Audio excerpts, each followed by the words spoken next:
Welcome to the University of Greater Manchester, a series of 2 podcasts where we're going to be meeting Dr. Mark Busfield, our Director of Motorsport. We're going to learn all about the first degree apprenticeship in motorsport in the UK.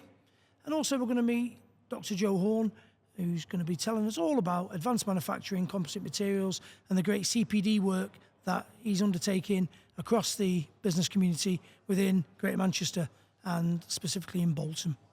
Okay, excited to introduce Lynda from the University of Greater Manchester, our Head of Apprenticeships.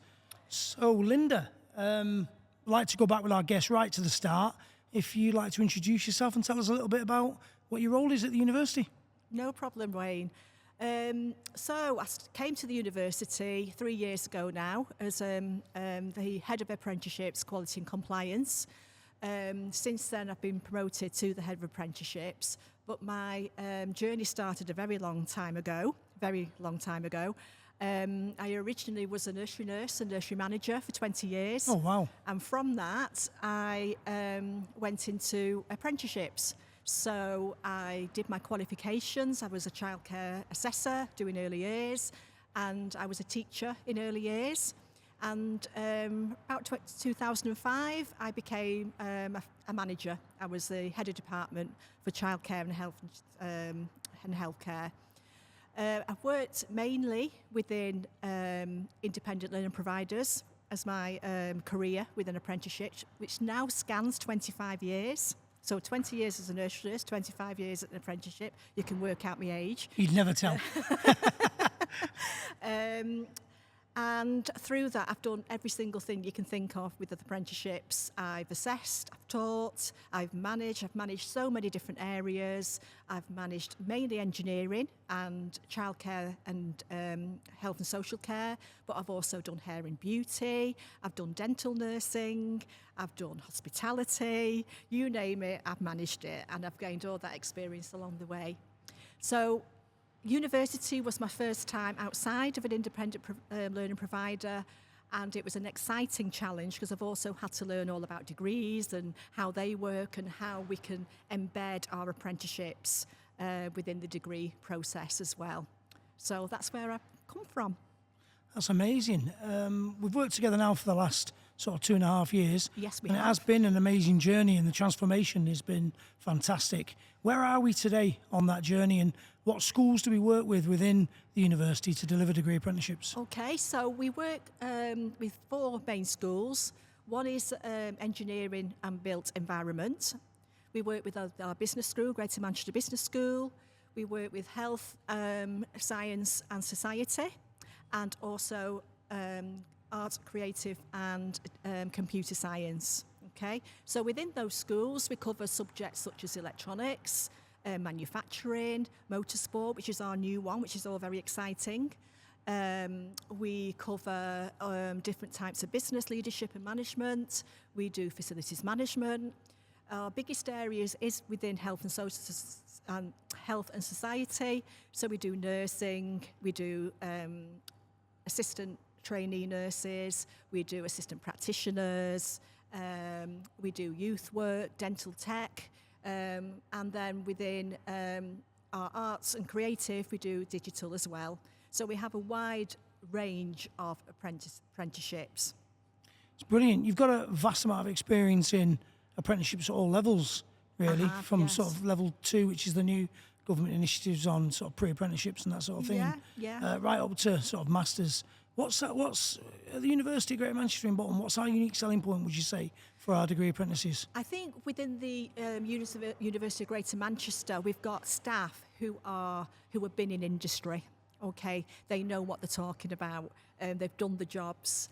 We have got some academics as well who are fantastic, but intermingled with the people who have actually been on the shop floor, in nursing, in manufacturing, in electrical, motorsport. I mean, you will be meeting Mark in a few minutes, and he's just got fantastic experience that he can share with our learners. Amazing, yeah, and you've mentioned Mark, which we'll be speaking to in a few minutes. So, final question for you. Go on. What does the future look like for degree apprenticeships at the university? Well, we're hoping that we'll continue to grow and introduce new standards. As I've just said, we're introducing motorsport, which will be the first in the country in September. We've also got some other new standards such as public health, some new pathways in our assistant practitioner, and some more in health. So we're looking to still grow, but keep within our expertise, and that's what the main focus is. Fantastic. Thank you very much, Lynda. You're welcome, Wayne. Okay, so we've just heard from Lynda, our head of apprenticeships, and as part of our initial podcast offering, I'm excited to welcome Dr. Mark Busfield from the National Centre for Motorsport Engineering, who's our director. So, Mark, if you could just tell us about yourself and how you've ended up here at the university today, that'd be amazing. Okay, no problem, Wayne. Thank you, and thanks for the intro. So, yeah, I'm Mark Busfield. I'm the director for the National Centre for Motorsport Engineering, which is a new centre created here at the university 8 years ago in this purpose-built facility, which is second to none, really, and gives us a great opportunity for our students to be embedded fully into their curriculum, which we will talk about in a little while. How did I end up here? Interesting question. So, I haven't got a full academic background, so my history is from professional motorsport. I was very fortunate to have been offered an opportunity as an apprentice after leaving school, working for the Opel rally team in Germany. I carried on with that for a few years and got to the point where I was deciding whether to become the engineer or the team manager, and I went the team management route. So I've looked after teams in touring cars, GTs and World Rally for the last 25, 30 years now. And it was really important from my perspective to see the graduates that we've been recruiting into those teams and how ready they were for industry or how unready they were for industry. And it was really important for me to try and give others the opportunity that I had as an apprentice to get the skills that they need to be ready to hit the ground running when they start their careers. And what we have here is obviously attributes to give them those skills to get ready to embed when they get into industry. Amazing. I'd like to touch on, I've been to a couple of events with you recently, Race Retro and Silverstone. What was great for me to see and listen to was when you're talking to prospective businesses that are coming into the uni, is what our unique selling point is and where you started off. If you could give us an overview of what your journey was when you originally came into the sector and what you can say our unique selling point is and what you give to our prospective businesses and learners. Yeah, so there's two elements to that. So from a business perspective, we obviously work very closely with industry, and we are wholly reliant on a number of industry partners to support us as an institution in a number of ways. So firstly, it's really important for them to be able to work with us, so we can do anything from a research perspective or printing small jobs. I know as we go on through the series of podcasts, we'll be talking about CFAM, the Centre of Advanced Manufacturing, where Joe Horn's doing a load of stuff with industry partners to create new tech ideas that they can obviously put into their builds. So that's one side of it.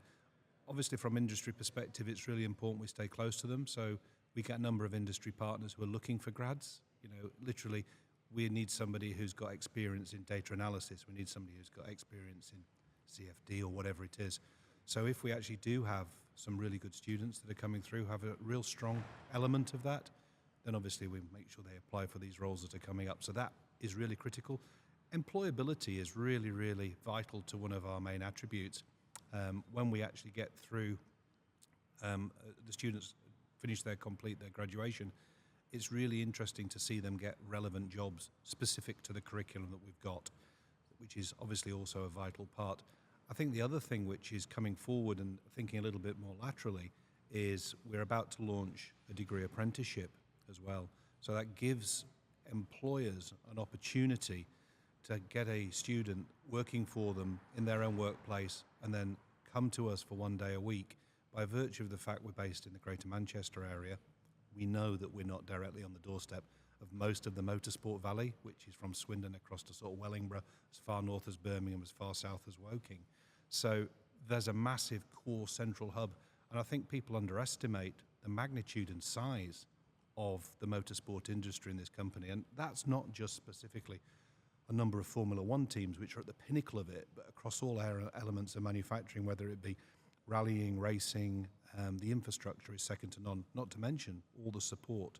So there's a load of OEM manufacturers manufacturing fuel tanks, engine, powertrain, transmissions, you name it. It's all been done in this country. So from a student's perspective, as where do they go, from an employability perspective, the windows that are open to them is significant. So at the recent event at Race Retro where we were at, what was quite exciting for me, I'm an educationalist, so I'm not a motorsport expert, I'm not an engineering expert by any stretch of the imagination. I pride myself in opening doors for people within education and giving them a grounded intro into that sector. And what was really nice to see and hear was Lynda was announcing that this is the first ever degree apprenticeship in motorsport in the UK. What's your thoughts on that? Well, it's either going to be I think it's going to be a really good thing. If I consider the scale and magnitude of employers within industry, so you've got Formula One teams that circa 1,500, 2,000 employees working for some of the larger teams. They all have their own massive machine of HR. They have their own grad programs. They've got everything taken care of. You then come down to medium-sized and larger-sized businesses. One of the cases in point is M Sport. So M Sport are one of our industry partners, working closely with us to try and get this whole apprenticeship thing going. So they approached us a year or so ago, and we had a conversation about how we could do something collaboratively together.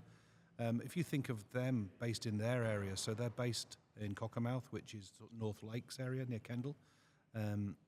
They can obviously attract people from all around the country, but not everybody wants to work remotely up there if you've got family and friends. So it makes natural sense for them to look at people in the local area, got family in the local area, and give them the education and obviously give them the job that they want within their own facility.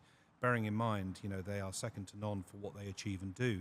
They're a manufacturer, so they design, they manufacture, they have parts delivery, they have teams travelling all around the world from the World Rally Championship to Dakar. So there's a significant amount of opportunity for students, and there's a massive infrastructure there. That's at one end of it. So that's one of the large elements that potentially would benefit from an apprentice. On the other side, you've got a small team that potentially has, a handful of full-time employees.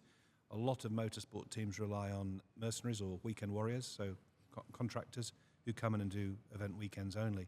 So if I consider going back quite a while ago to when I started out, I was an apprentice for a team in Germany. And the opportunities that gave me, I was fast-tracked. I literally hit the ground on my first day. I moved to Germany. Within 3 weeks, I was doing an event in Greece called the Acropolis Rally. So you were actually at the coalface, hands-on, very much involved in the infrastructure and the team, learning quickly what you had to do. And I think it's really good that a student can have the hands-on approach, the theory approach, working within the company that they're at, but then have the 1 day of education to give them their degree, so they have a progressionary path as well for their own. Amazing. Yeah, talking and touching on that degree apprenticeship element of it, what was great to see was at the recent shows was the race simulator there, and I had some great fun with, having never experienced that, some real fun with some businesses, and we even had some professional drivers. We had young Leon Frost jump into the car. He's just signed a professional contract. He's sending me pictures now of his new car, and he's really excited. What was great to see was that link to industry and how real it was. It's great to put on an education pathway, but to actually link it into the sector.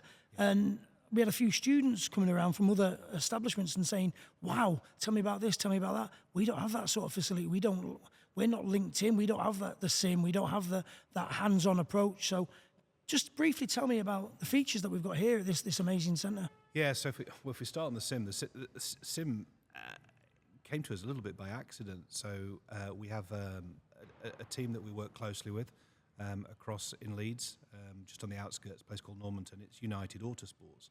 United Autosports are competing at the highest level, so they're doing WEC, which is World Endurance Championship. They've been doing that for a couple of years with McLaren in GT3, and they're going into the hypercar category next year. We've had a couple of visits over there with our students, and literally it came to pass that they got 2 damaged chassis that they no longer required. And we originally planned to just take them apart and destructure them to show the students how a composite tub is manufactured. Then it seemed a little bit too good to be true to actually cut something up that potentially could serve another purpose. We already had a sim society working here, and they were looking on an old, it was a Formula Renault tub, single-seater. And it was kind of thought, we actually from the LMP2 car, which is the one that you saw, which is a Ligier, has a full roof on it and everything else. So you had that whole environmental feeling of sitting in what feels like a real car. And certainly with the split screens around it, it is like driving a car at Le Mans. And in fact, it was a car that raced at Le Mans in 2018. So that is a really, really good project where the students have embedded and got into that and taken it to a new level. And it's a great tool vocationally to take to shows and exhibitions for people to understand how they can link from gaming into data engineering, into race engineering, and then understanding all the other elements and the tools that they need to do that, which is really, really good. Yeah, it's amazing. Working on that sim, touching on that sim again, because I was quite excited by it because it's something new, it's something unique, and the customers loved it jumping in, and we could talk around our curriculum offer. And it was really good working closely with Harley, for example. Yep. That's come full circle. Came here as a foundation student, Yep. completed their degree Yep. and their masters, Yep. and are now working part time as an associate lecturer, and also working for 2 race teams, which is amazing. I mean, that's what it's all about, isn't it? Giving someone an opportunity. But touching on that, internships and student projects. Tell me a little bit more about that because it's exciting. So internships, I think, are really very important from an employability perspective. I actually say openly, at any open day, you're coming to university to get a degree. I will also state, on record, your degree doesn't guarantee you a job. Your degree lets you apply for it. The one thing that's going to get you the job is your CV. So you have to have something. As an ex-recruiter, and having looked at many CVs over the years, it's really important to have something on there that stands out. So tailoring your CV specifically to the role you want, so understand what the employer is looking for, make sure that you've covered that off in your CV is a really important part. But then to get the experience that's relevant. So interestingly, another company that we have the opportunity to have a look around, have been very good to us over the years, is ProDrive, very similar to M Sport. They're based down in Banbury, massive big infrastructure. You see it when you're going past on the M40. So they, ProQuo, just get around about 1,000 applicants every year from graduates who've just come into industry, and they really haven't got jobs for them. So that is the number of people that are coming through. Wow. What they actually do from those 1,000 CVs, there's probably 15 or 20 they'll keep warm in case an opportunity comes up. So it's really having something in your CV that's absolutely relevant to that employer that's looking for whatever it is. So going on an internship gives you threefold opportunities. So we have internal internships. So we've got a partner team here, DOT, Devoid of Trouble, who make motorcycles here on campus through Tony Keating. That is one opportunity you potentially could do. So you can come in here, help from the design and manufacturing motorcycles. As we look around later, you'll also see external projects. So we've got at the moment, currently live, Paul Tattersall, who's competing in historic single-seater racing. He's rebuilding a 1969 Brabham F2 car, and he's currently in the final stages of putting together his Ensign Formula One car, which is from 1979. That particular car's first race will actually be in 5 weeks' time at the Monaco Classic. So the students that have been involved in that have a rota of who does which event. So some lucky students will be going out to Monaco to support Paul at that particular race. So it's important that those opportunities that they get on that, they embed and put all that into their CV. We also have a number of opportunities with students working externally with teams. And the important thing from a student's perspective and from the team's perspective, we tried initially for teams to have somebody for one weekend. The problem is by the time they've done the weekend and they understand the infrastructure, how it works and what their role is, they're just getting to a point and then it's somebody else's turn. So we ask people to commit for a whole season. So in British Touring Cars, which is our primary championship that we support, they're going to do 10 rounds. So that means they'll be available at the track from Thursday night / Friday morning, right up until Sunday night. The whole element from building the garages up, setting everything up, final checks on the car, the qualifying, the racing, the repairs between the races and the pack away. That helps the students significantly because firstly, they're getting all the experience they need by working with the team. Secondly, they're able to populate their CV with relevant information as to what they've done within the team. We call that role a number 3, but in essence, it's as much as it can be. So they'll start out hands-on, doing stuff on the car, I don't know, putting fuel in, taking fuel out, helping with setup, perhaps some accident damage, as they get more and more comfortable within the team, they're perhaps entrusted to do the rear suspension, fundamental checks over, maybe helping a little setup. Some students have then gone from 1 year and gone into a second year of cycle, then potentially progress to do data analysis, which is then the route from then to go into race engineering. And again, just as soon as the car comes in, they'll pull the data down, they'll correlate it, give it to the race engineer, and they can then look at those reports. So those students are getting all of that experience. One thing they don't actually appreciate or understand at the time, which is incredibly relevant, they're also working in the working paddock. So they're networking, they're already knowing the people in the team they're working with. The way it works, obviously you're changing neighbours every weekend, so you'll know the team next door, usually in the middle garage, you've got someone either side. So your face is becoming a familiar asset within that paddock. So therefore, when they've graduated and when they're looking for a job, they already know a number of people and a number of opportunities, and they already have a profile. And I think the important thing is for students, they are here to get an education, but to build their own brand profile. They have to be their own person, they have to stand out, and they have to have the key attributes that are going to make them employable. And it's always better to pick something from a skill vocationally that you like doing. I'm very fortunate. I've worked for a long time now, basically doing my hobby and being paid for doing it. And if we can give that opportunity to students, that's a really nice opportunity. And I think it's also fair to say that motorsport isn't a job, it is a way of life. You've been to a couple of exhibitions and shows. We're working weekends, we're working late nights. You know, it's not a 9 to 5. And likewise, you know, if you're at a touring car meeting, you've had a crash between race 1 and race 2, or we're still on qualifying going into race weekend, you could have a long, long night on Saturday night fixing everything. And of course, none of it's preordained. You're going to have to fix whatever it is that's broken, and you've got to do that at the time, which is really good sort of vocational skills to try and get people to be more robust and resilient. That's amazing. Although we've alluded to the fact that we're doing, or we're setting up the first ever UK degree apprenticeship in motorsport, actually in theory, you've been unofficially doing that for a number of years. If I take a normal undergraduate student, and forgive me if I put it as blunt as this, in a manufactured learning environment, that's not the case in motorsport, is it? Actually, what it looks like in motorsport is they're learning the theory and they're retrospectively applying it into practice with the race teams all the time. I mean, that's gold dust, isn't it, for a student? Yeah. No, I mean, I think you know, in industry, certainly in production, everything is very much preordained.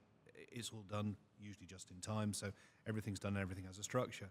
In motorsport, you never know what's going to come at you, what the problem's going to be. And this could be a mechanical problem, it could be a change to the sporting regulations. We've had historically, you know, problems with tyres, where tyres have given us a problem, you know, at high temperature, low temperature, the weather, all of these things play into, so you can have a pretty good idea of what you're going to do on the day, and you will have a plan. You often hear, say in Formula One, because the radios are open, about strategy. We plan A, plan B, you know, so if you've got X number of laps, you've got so much fuel, you've got tyres of different types, they'll go so far, so there's a window when you'd want to change it. And then you've maybe made a plan where you're potentially going to stop the car twice and put tyres on, so you're running 2 types of tyre, and then someone throws a red flag or a safety car, and then obviously everybody changes, and then everyone changes the strategy. And you see quite often now, somebody will advantage themselves from an opportunity that's been not preordained, but it's been put on them because of weather or an accident or something like that. And then other teams who were actually very, very, very strong have maybe stayed a little longer on the old tyres or missed a spot. And then, while you think they're leading, by the time they've actually re-justified themselves back on place, they are actually dropped back 2 places and they've lost the lead they had, which makes it for quite interesting racing. And it's the same very much from both Formula One across to endurance racing. Even in sprint racing, you know, touring cars and such like, if there is something like a safety car or whatever it is, if there's a massive gap that's being caused by things and we bunch everybody back up, it gives that restart.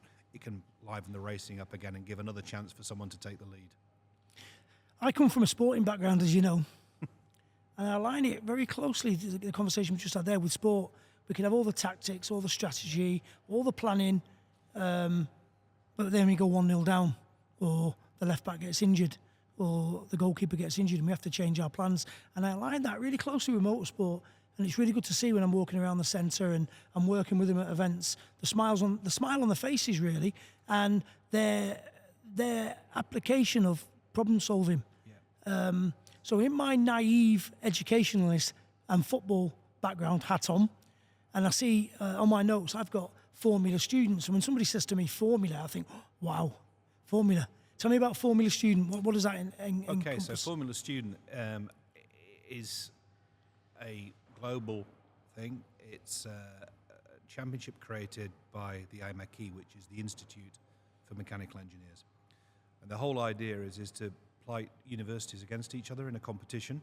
And the competition is to design, manufacture, build and run a race car. And again, as we look around later, you'll see one of the cars that students built last year. We can also see the forebears of this year's car, which is currently in the fabrication space, having the monocoque put together. The important part, and I think again back to the employability perspective, if you're interviewing somebody who's graduated from a university, one of the questions is, what projects were you working on? Did you do Formula Student?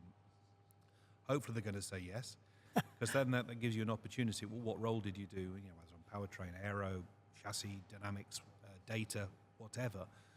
Once you've actually got them on that subject area, that's something they feel comfortable about and something they can talk about.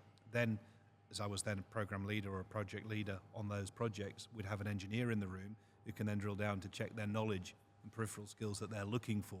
So when it wants to get really, really techie, the techie person can then talk techie on the subject area they are. And it's feeling everybody comfortable for that. And again, it also gets everybody into the tune of working towards competition, where you're obviously doing your utmost to do the best possible job you can on track.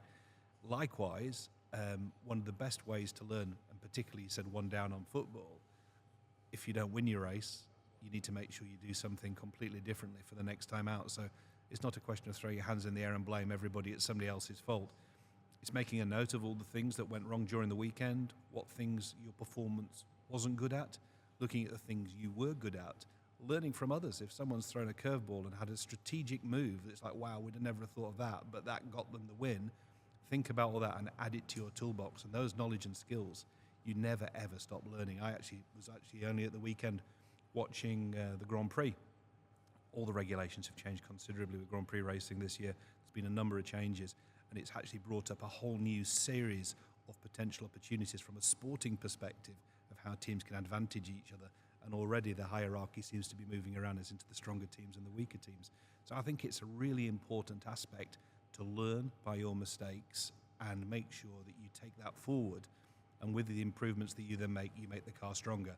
Likewise, never accept the fact you just want to race, so therefore you need to do nothing, because that's a foolhardy way. Everybody else will be watching what you've done, and therefore they will be making themselves stronger. So you really do need to keep your eyes wide open.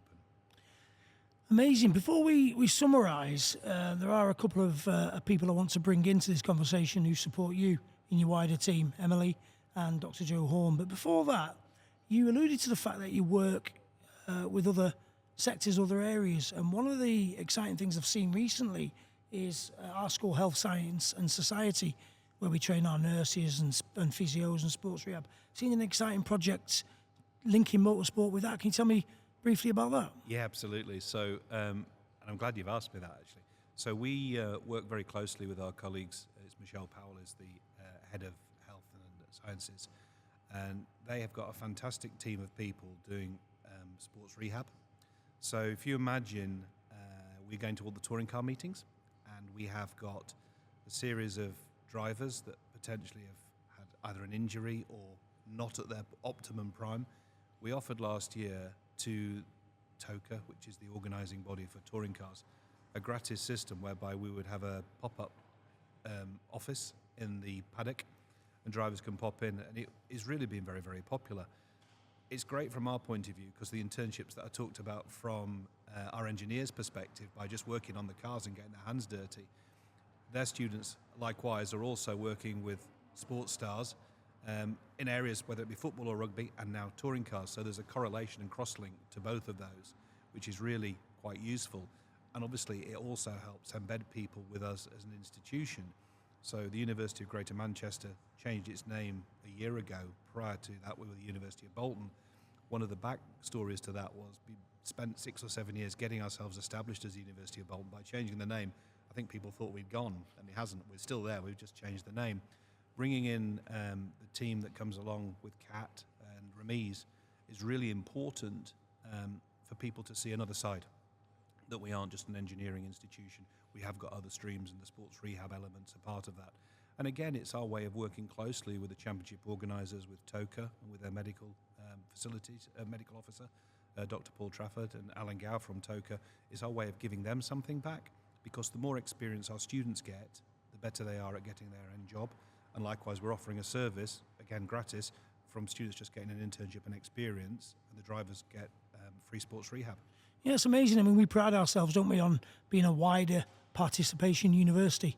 And we predominantly associate sport and sports rehab and physio with your traditional sports. Yeah. But, you know, motorsport is a high-performance sport where the drivers are under a lot of physical and mental pressure to perform. So that's amazing to see that we're widening that opportunity, and we're showcasing to our students and colleagues in the Health and Society school that it's not just the traditional sport routes. And I think not necessarily just touring cars, but if you look at the top end of motorsport, I don't know, let's say the most extreme things you can have, like Dakar or Formula One or the 24-hour of Le Mans.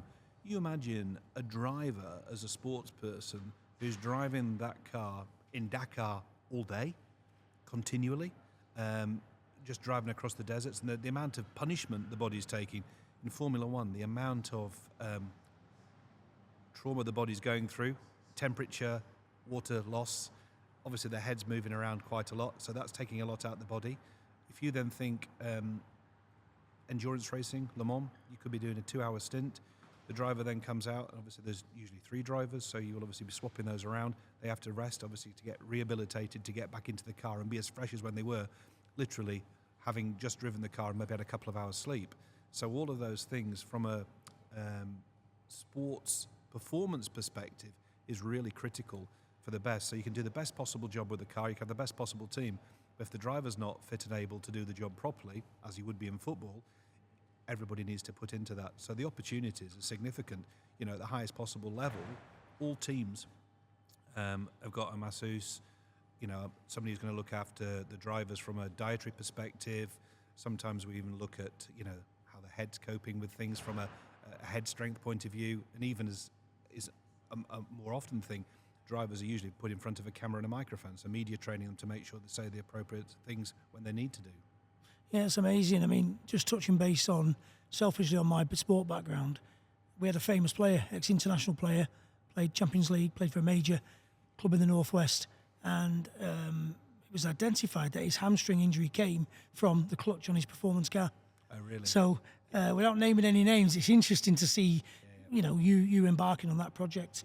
And we touched on the wider team. You've got an amazing team here who are passionate and dedicated to what they do, and I see that every day. You can't hide that, the smiles, the enthusiasm, the dedication to providing a first-class service, really, to our undergraduate and our degree apprenticeship students. So just on that, I'd just like to get you really to introduce Emily and tell me a little bit about Emily and what she does. Absolutely. So Emily is Emily Platt. She joined us here as a student 6 years ago now, 7 years? I can't quite remember now. Age catching up. She did an undergraduate program, and during the time on an undergraduate program, one of our internships was to help and support British Touring Cars, TOCA, working with the scrutineering team. So Emily did that and really did a very, very good job. They were very, very happy, and that's kept the door wide open. So we've now had 3 successors in that role since Emily gave that role up. But she didn't actually give it up. She then went all the way and did her own scrutineering ticket. So she's now working for TOCA on a weekend, which we obviously endorse. It's perfect for us as an institution to have one of our colleagues from an academic side working very much with the UK's Forerunner Championship, working on the scrutineering team. So that's a really, really good attribute. After Emily had done her Masters, we then took her on as a staff member to help working in composites. So one of the things she'd done as a dissertation was about composites, and it was clear that she wanted to do that, so she's continued that and now doing a PhD, and also has now had a slightly more of an improvement and an increase in her role. So she looks after all of the lab spaces here, and obviously we'll be able to talk and have a look around some of those lab spaces later in the podcast to understand what it is we do, because I think it's really important for students to understand the element of the practical aspect and how that can actually help them. But yeah, I'll let Emily explain a little bit more about what she does and how she does it. Yeah, it'd be great to get Emily in next. That's great to hear. That's the second person that we spoke about that's come in as an undergraduate student, retrospectively applying all the theory they're learning into a real race setting, and then transition up, to the higher echelons of education, really, and working towards a PhD, a doctorate in their subject. So I think it'd be great to bring Emily in and have a chat with her. Yeah, absolutely. Okay, so really, really pleased to sit down with Emily. Mark, who's our Director of Motorsport, introduced Emily as our Senior Technician and Compliance Officer. But I've been told in brackets, Composite Technician. So Emily, what is a Composite Technician? Hello, to start with. So composite technician, so I look after the composite space here at the National Centre for Motorsport Engineering. So I support students all the way from foundation to postgraduate studies in the field of composites. So we look at carbon fibre, glass fibre, and different types of resins that they can put in that with that, so that they're starting to look at the materials and understand the science behind that. It's all very complicated. And we're going to be speaking to Dr. Joe Horn next, and he uses the word composite a lot. And you're my go-to person when I come in here, because I don't have any idea about composites and manufacturing practices and vehicles. I know that's a shiny red one and that's a shiny white car, and that goes very fast, that goes very slow. But you're an important team member here, integral. I mean, Mark thinks very highly of you. And it'd be interesting just to have a sort of overview of your journey and how you've ended up here today, and how you're linking, more importantly, all your learning into practice. Yeah, so it's lovely to hear that people think so highly of me. But so I started here in 2018 as an undergraduate on the BEng course, so Automotive Performance Engineering. When I came to university, I just sort of told myself that I'd chuck myself into every opportunity available. So I got heavily involved with the student placements available. So I went and did scrutineering for World Rallycross when the university ran the Albertech car. Wow. I got involved with the TOCA technical team for the British Touring Car Championship, which was phenomenal, and I'm still involved with that today. I did some work on the 180B, the historic enzyme that we ran out of the university. So all them sort of experiences gave me the ability to then look further after I'd graduated. At that point, I decided that I wanted to stay on and do a master's. So I did my MSc in Engineering Management. Again, then carrying on all my student placements. But that then led me down the student technician route. So I started looking after the composite space. I started engaging with a lot more students. We started working on projects and learning on the go, which was phenomenal. And being able to take a student from from never doing anything then to finally having a finished product was really eye-opening, and engaging with that student was fantastic, and I really enjoyed that. So Sounds like an emotional journey, that. yeah, it is. And each student you get through the door, you learn on a name basis. They're not numbers when they come to the University of Greater Manchester. They're individuals. I work with a student at the moment, and he's phenomenal. He came through as a foundation student, and he'd never done composites before. And he was banging the door down every day, wanting to have a go and get involved. So that was great. And now he's one of my student technicians. So he's sort of taking that similar journey to what I did. So it's nice to support him through that. So if you was to sum it up, Emily, you're an integral part of this school and the National Centre for Motorsport Engineering, like the oil that keeps the machine moving, really. What's been the difference? We're a small university. We're impactful about what we do. What's been the difference? What is it you could tell prospective students that's made a significant difference to you, and what have you taken from studying here? I'd have to say the lecturing staff and the team that you're involved in. Within the National Centre for Motorsport Engineering and the School of Engineering and Built Environment, we're a team. We're a team of colleagues. We work with each other, not against each other. And I think that portrays into the student experience, especially when I was a student here. I could tell that my lecturing staff had come from industry, and they talk with each other. I remember one lecture that I had when I first started studying here at the university. We walked in and we were meant to be learning one bit of content, and our lecturer at the time had just been at Silverstone racing. They'd had a problem on track, so we got presented that problem in class and got told to fix it. So we were taking something directly from industry, directly from the circuit, and learning about that in class. So I think that's what engages our students a little bit more here at the university. Is it giving you the confidence as the has the undergraduate and postgraduate study here at the university given you the confidence to take into industry?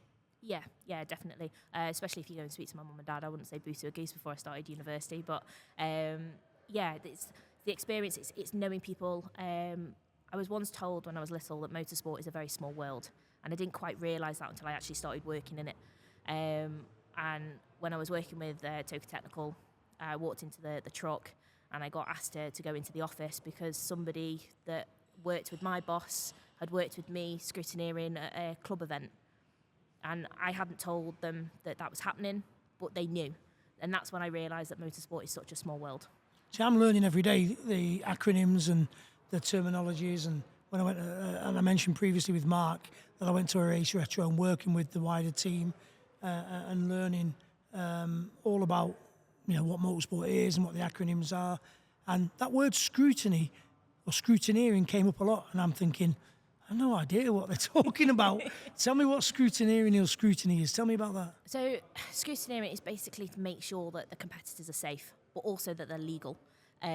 So it's very different depending what sort of series you're looking at, and club scrutineering is very different to, say, the scrutineering I do for British touring cars.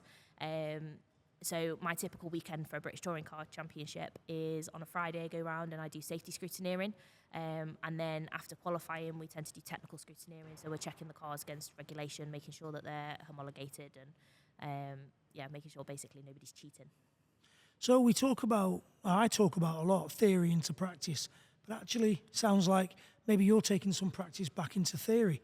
What is it you're bringing back? What would you say your unique learning point is in the industry and that you're now bringing back to our current crop of students? Is there anything? Yeah, so I work quite closely with the Formula student team. They have to go through quite a strong scrutineering process at the competition, so help them go through regulations. All our motorsport students are taught to read regulations, and that if the car doesn't pass regulations, it can't enter a race. So there's no point designing something outside of those regulations. So I work with the students with that. I also get involved a lot with the external placements and projects to help the students. And again, I look at that from a regulation point of view to get them reading and to see from the organisation point of view and that side of motorsport. It's very easy to come into motorsport and just think, okay, we're going to go drive a car around a circuit. There's a lot more to it than that. Yeah, it's interesting to see because having been involved in education for a long time, sometimes we can be a little bit removed from the industry, but the theme that I'm gathering from talking to yourself and to Dr. Mark Busfield is that we're embedded within the industry and we're learning all the time and we're adapting our curriculum to meet the industry needs. Would you say that's a fair assumption? Yeah, I would, and I think we have to keep doing that. Our students have to be ready to meet industry as soon as they graduate. There's no point them being a couple of years behind industry. They need to graduate and then be able to step right onto the forefront of motorsport. That's amazing. Thanks for your time. Thanks for the honest feedback and dialogue. We're speaking to Dr. Joe Horn next, and he mentions the word composite a lot. Just as a summary, do you work closely with Dr. Joe Horn? And if you do, what is it? What's the link up? How does that work from motorsport into advanced manufacturing? Yeah, so I do work closely with Joe.